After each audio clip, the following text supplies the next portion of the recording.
Hey folks, welcome back to the shop.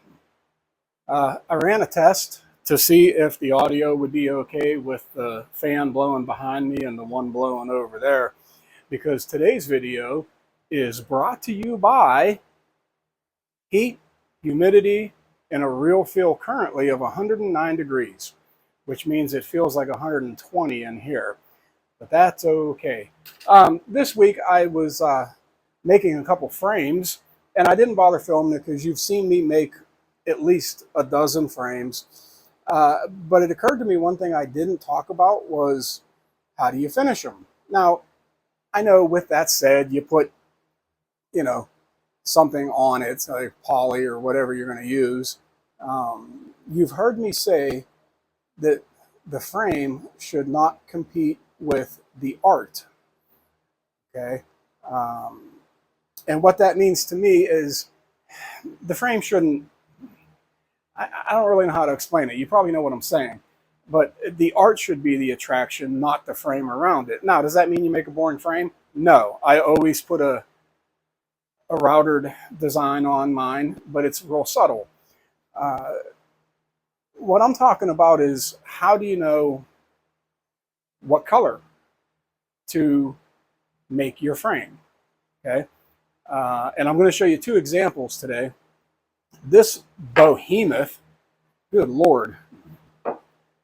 Oh, I sweated on it. I'm going to have to resand it. I told my wife never to paint a painting that big again because this thing was a pain. There we go. Anyway, what I mean is, like I said, so what color do you choose? Now, my wife does, for the most part, landscapes, okay? Mountain views, stuff like that. And so what I would normally do is try to get a color, because if you do anything with wood, it's going to turn brown. That's what wood does. So landscapes are easy. I try to find something, a color in there that I can stain the wood to so that it matches. Now, again, I'm not competing with it. In that way, I am accenting, I'm letting the painting accent the frame. That's what I'm doing. But what happens when you have a painting that has absolutely zero brown color in it? And trust me, it happens. I'm making two frames this week for two different paintings that neither of them have a stitch of brown in it. Okay. One of them was painted by my granddaughter while she was here. She got to do that with grandma. And then she came out here and got all dusty and dirty. And then the other one is a painting that she did for a friend of ours up in Pennsylvania. And and I'll show you both paintings, but the nature of the paintings is there's no brown in it. So one of the paintings I have out here, so let me grab that real quick. Okay, so this is my granddaughter's painting. She did a beautiful job on this. But you can see there's no brown in that at all. The closest I'd be able to get to that is if I took some of the sunset images and maybe did like a golden oak or something like that. But to me, the predominant feature in this painting is the black. Okay, so I made a frame and I painted it black. Now, this frame is made out of pine, so I don't feel bad doing that. But again, if I'd have done this in any shade of brown, I don't think it would have looked right. Okay, so this one is painted black. Now, it's just like this, the Rolling Stones said, you see a piece of wood and you want to paint it black. No. Anyway, I'm going to get this out of the way, and then we'll talk about what I'm going to do with this frame and what this frame is and all of that. Okay, this frame, which I believe is 30 by 24 or something, it's a monster of a frame. This is made out of red oak, and it is backed by red oak. This thing weighs a substantial amount. That's not what I'm here to talk about. As I said, the painting that's going in here is mostly shades of gray and black. No, there's no brown in this painting at all. So what do I do then? It's red oak. I don't really want to paint it.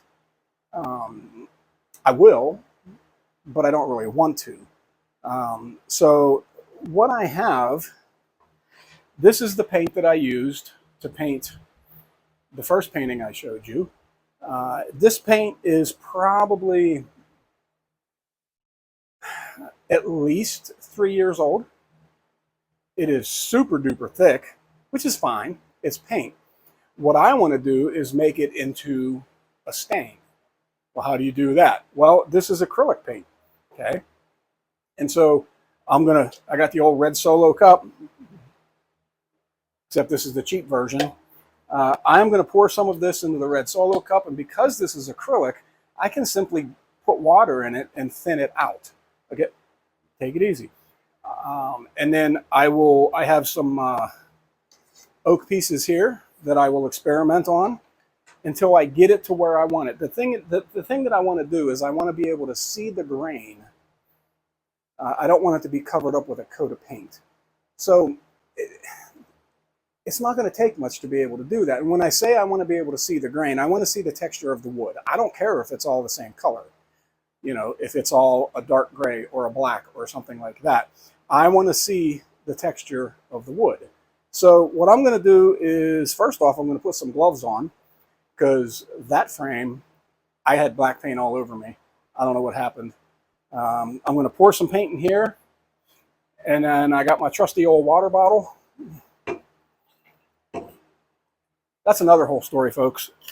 I wasn't joking. Heat, humidity, and a real feel outside of 109. I want to give you some advice from a guy who passed out from dehydration a couple years ago. You have got to drink water, okay? You got to.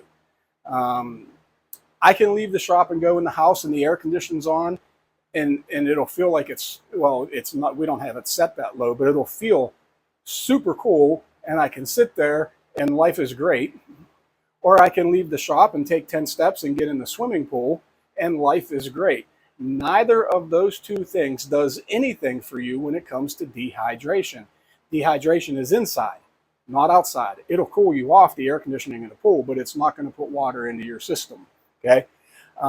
Everyone says, well, drink Gatorade or energy drinks or something like that. I'm not going to drink the sugar.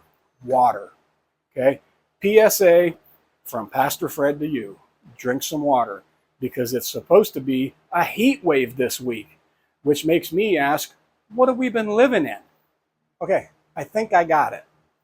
And here's what I did. All I did was pour some paint in there, dump some water in it.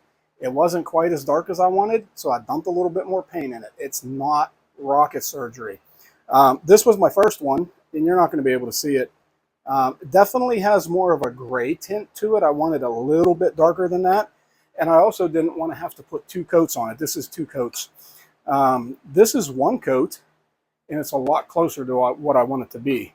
So I'm going to go ahead and stain this or paint it. I don't know what it is at this point. Third test piece I didn't even need. The question then is going to come up, well, do you just leave it like that? Well, I'm not going to. Acrylic paint is water-based paint. I have water-based polyurethane. I'm going to put a coat of urethane on top of this I guess to seal it would be a good way to put it. So, oh man, gloves. So, let me go ahead and get this done. I'll bring it back in when it's finished with this part anyway. Okay, staining is done. I took my gloves off, and I really don't want to get stuff all over me. But you can see it came out really dark. It's got more black in it than any stain on the market that I know of. Okay, even if I went with a dark walnut or even an ebony stain, still leans more towards brown. This is exactly what I was looking for.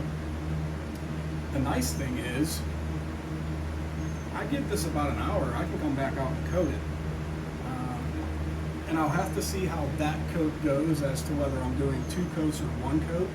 I would really like to do 1 coat because this thing's getting put in the back of the car tomorrow and driving to Pennsylvania, and you know, it's 1 o'clock and it's 10,000 degrees. So the sooner I can be done with this, the sooner I can get back in the house where it's cool. So I'm going to let this percolate for about an hour or so, and then I'll go ahead and put a coat on it, and I'll bring you back in once the painting is in place and everything's finished, and I'll let you see how they play off of each other. Okay, got it all in, even the scary part where you got to run the screws through the, yeah, I still don't like doing that. Again, granddaughter's painting, straight paint on pine. Signature color is what I'm going to call this, and that's what I'm matching the frame to. Now, this is the one I just got done with. This big honking thing. Again, a lot of black. Okay. This actually did not come out quite as dark as I wanted it to. I wanted it to, when I coated it with urethane, I noticed that it was getting a little bit of brown in it. And I think what happened is I was in a hurry and I mixed it too thin. So I got less of the black. But you know what? It's okay. It's still dark enough. It makes its point. One thing I will tell you on this one, I have got a monster gap all the way around. It's actually a 1/4 inch gap, which is what I'm always shooting for and never seem to hit. And now that I've hit it, I don't like it. So I started doing that because I'm finding that some of her canvases are either cockeyed or they're not measuring exactly what they're advertised at. So I went big on this one because I knew I was on a time crunch. I needed to get this done. And it's done, and it looks good, and I'm happy with it, and I know the gentleman that's getting it is going to like it, I hope.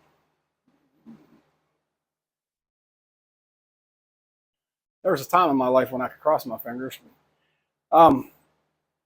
So there you go. That's what I'm talking about when I'm talking about finishing your picture frames. It's not about shellac or poly. It's about choosing a color that accents the painting. Okay. In this case, I could have done both of these black and would have been just fine. But in this case, it was black. It may be golden oak. It may be provincial. It may be dark walnut. It may just pick a color that's going and get a test piece. Okay. And test it. And go ahead and put poly on it if that's what you want this to be completely done. And then go to your painting and say, no, yeah, maybe. And then that way there's no surprises. Okay. So I'm going to go ahead and get out of here. And by the way, your eyes do not deceive you. I got a haircut while I was getting this dry and ate dinner and went to the grocery store and filled up my wife's car. I did a lot of things, you know. We have storms coming through. It is not cooling it down at all like I had hoped. So I'm going to get done with this because if it's not raining, I need to get both of these inside. If it is raining, they need to stay out here because acrylic paint, water's not good for that. So I hope that that helps a little bit. If you've never made a frame, man, just don't be afraid to do it. They're not that difficult. I showed you the jig that I use. There's other videos on the subject, and it's really cool to do, especially if you know someone that paints, or you can do photography. I've made one that actually had glass in it. Don't usually do those because my wife's a painter, not a photographer. Anyway, I'm going to get out of here. I got church tomorrow. Drink water, okay? Don't drink soda. It does nothing for you. Don't drink iced tea. It does nothing for you because they're all caffeinated. Drink water, okay? That's it. That's the last of my announcements. All right? Thanks for hanging out with me today. I do appreciate it. I'll see you on the next one. God bless.